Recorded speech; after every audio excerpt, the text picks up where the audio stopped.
Seguimos en Argumentos, conversando con el abogado Pedro López, especialista en Derecho Penal, y hablamos acerca de ahora cómo el tema del acoso escolar no solamente es dentro de las instituciones educativas, sino que bueno, también está en el plano digital, a través de las redes sociales, a través de diferentes plataformas, incluso de juegos donde se conectan en línea.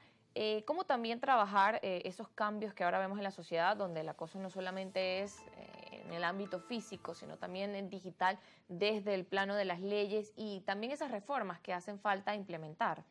Bueno, en Venezuela tenemos una ley, la ley contra los delitos informáticos, una ley que tiene, digamos, ya pudiéramos considerarla vetusta, en el sentido que tiene más de 20 años. Esa ley fue sancionada en su oportunidad, bueno, digamos, hace 20 años. Hoy estamos ya en la cuarta generación industrial, ¿no? La generación 4.0. Acá hay muchos cambios. Hay muchísimos cambios, nada más entrada en vigencia de la inteligencia artificial, ya se está sancionando, ya está en discusión una ley que regule el tema de la inteligencia artificial. Obviamente la ley de delitos informáticos, de hecho ya la tendencia mundial, ya no se habla de delitos informáticos, ya se habla de ciberdelitos, ya se habla de ciberdelincuencia organizada. Entonces necesita una reforma. Si bien es cierto, la ley actual permite, digamos, de manera amplia regular cosas como el acceso indebido a la información, la exposición de la data, el manejo de la pornografía, todo esto, pero con penas que se pueden considerar como delitos menos graves hoy día. Entonces, obviamente, la afectación y el alcance de esto y el daño que puede generar que una persona inclusive se suicide, que se exponga una información de ella privada o delitos mucho más graves que van a la extorsión, requiere una reforma, sobre todo la parte tecnológica y los accesos de estos hackers o de estas personas que saben manejar la información. Inclusive en el campo de los juegos de video, hoy día la parte, digamos, de los representantes, de los niños, de los adolescentes, tienen que estar muy pendientes cuáles son los juegos que están manejando sus hijos, la información que están manejando, porque precisamente en hoy día los niños están con un teléfono en la mano todo el tiempo. Entonces tienen acceso a la información, acceso a videos, a cualquier cantidad de cosas y a estos juegos, que muchos son gratuitos.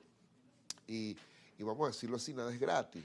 Todos estos juegos donde las personas se registran o de formas gratuitas, inclusive las figuras como los VPN, información, o las plataformas, toda plataforma gratuita donde usted suministra su correo, su información, usted le está dando una carta volante a las grandes empresas a nivel mundial informáticas para que manejen esa data, ¿no?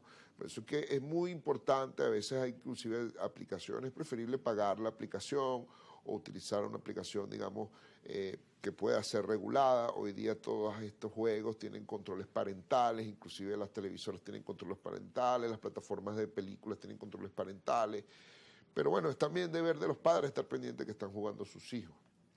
También ya hay estudios muy importantes, sobre todo en el caso de los videojuegos, el abuso excesivo, la adicción, esto crea adicción, esto crea cambios importantes en lo que se conoce como el lóbulo perifrontal que controla los impulsos y está generando afectaciones importantes, ¿no? Porque claro, aparte de todas estas personas, la facilidad del internet hoy día, cualquiera por su línea telefónica te puede llamar y de cualquier parte del mundo.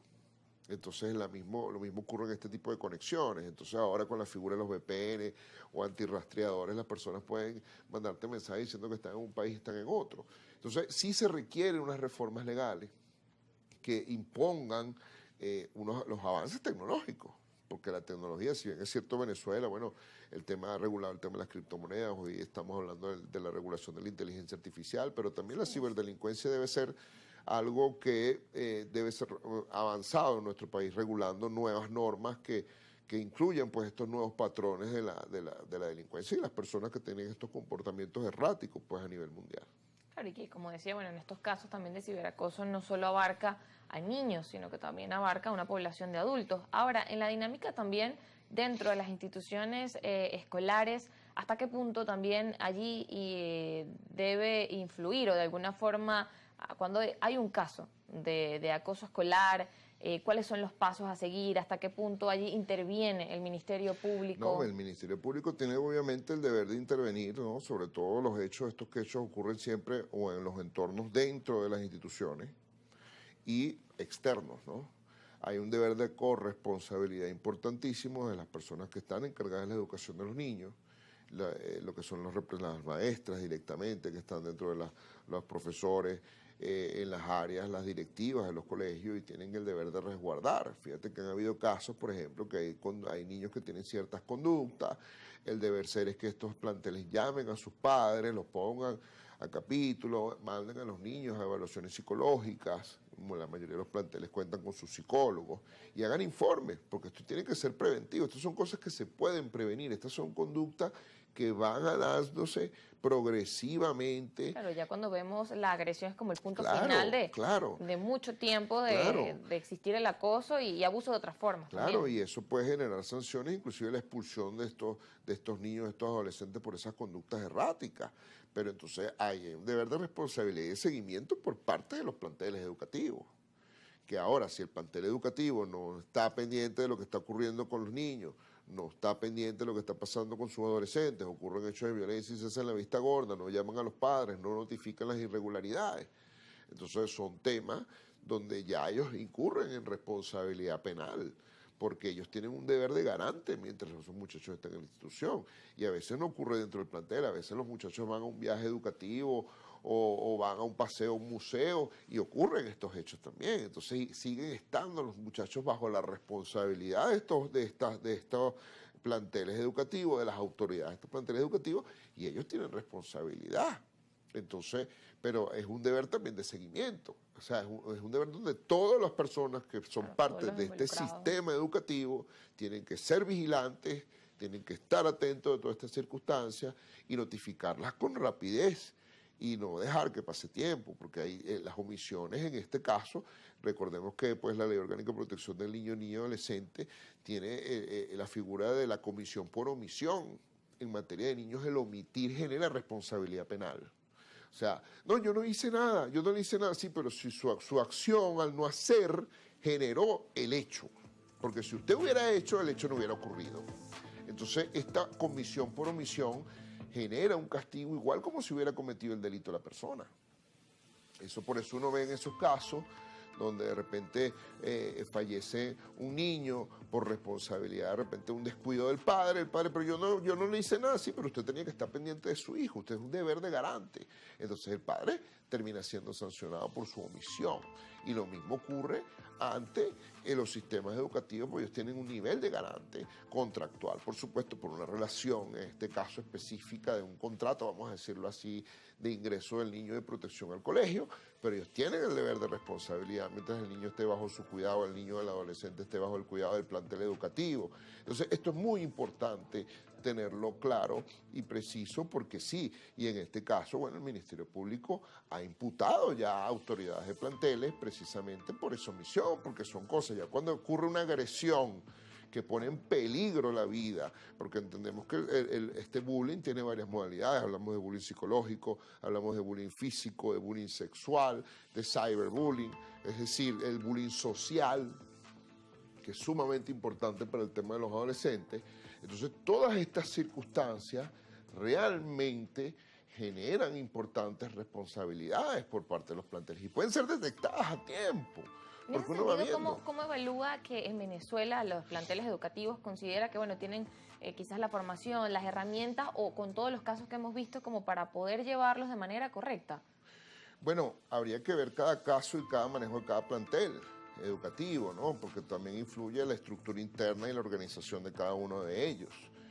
Obviamente ellos tienen que tener las capacidades. Eso es como cuando usted tiene niños de preescolar que usted ve que la maestra tiene siempre uno o dos asistentes, porque para poder manejar a los niños se necesita eso. Claro, si hay sobrepoblación escolar, es difícil controlar muchas cosas. Pero entonces también... Claro, que pasa también en algunas instituciones, bueno, en particular en las instituciones públicas. Claro, porque entonces tienes un salón con 50 muchachos, 40 muchachos, ¿cómo controlas eso? En temas humanos, pero también, como dice el dicho criollo, hay que roparse hasta donde lleva la cobija, ¿no? De alguna manera yo tengo que tener los muchachos que yo pueda controlar dentro de mi plantel, que yo pueda garantizar que ellos van a estar bien atendidos emocional, psicológicamente, ver los cambios de comportamiento. Pues si tú tienes un niño que viene trabajando, que tiene un promedio altísimo y de la noche a la mañana baja su promedio Claro, hay factores allí que evaluar. Entonces ya eso tiene que ser un llamado a atención por parte de los padres, de los educadores, llamar al padre, mira, ¿qué está pasando con este muchacho? Bien, abogado, se nos acaba el tiempo para recibir a nuestra segunda invitada, pero de cierre me gustaría que puntualmente dijera entonces esas recomendaciones en el ámbito legal que hace falta tomar en consideración y que deben trabajarse.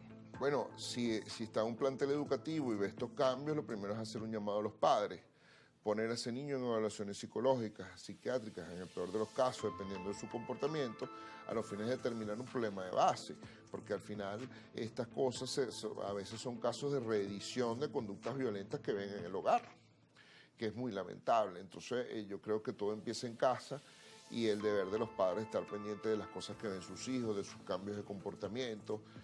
La intervención psicológica y psiquiátrica hoy día es determinante, es importantísima, ¿no? Hubo una época en que eso se veía como que, bueno, eso nada más van para allá los locos, no, o sea, realmente es necesaria esta intervención en muchos casos donde estos niños han sido expuestos de repente a separaciones traumáticas entre los padres o situaciones de violencia entre familiares y los planteles educativos estar muy pendientes también de sus niños, estar pendientes de los cambios de conducta, de los eventos violentos dentro del plantel, si es necesario hacer llamados de atención a los padres y levantar actas dejando constancia de situaciones irregulares y que ellos han hecho las gestiones necesarias, que eso pudiera ser de utilidad ante una situación de gravedad donde ellos eventualmente, bueno, pudieran ser llamados ante una investigación penal, ¿no? por un delito cometido por un adolescente de esta manera. Gracias por acompañarnos. Gracias por la invitación. Pedro López, quien es abogado y especialista en Derecho Penal. Al regreso seguimos con otra invitada para seguir conversando acerca del acoso escolar. No se muevan de argumentos.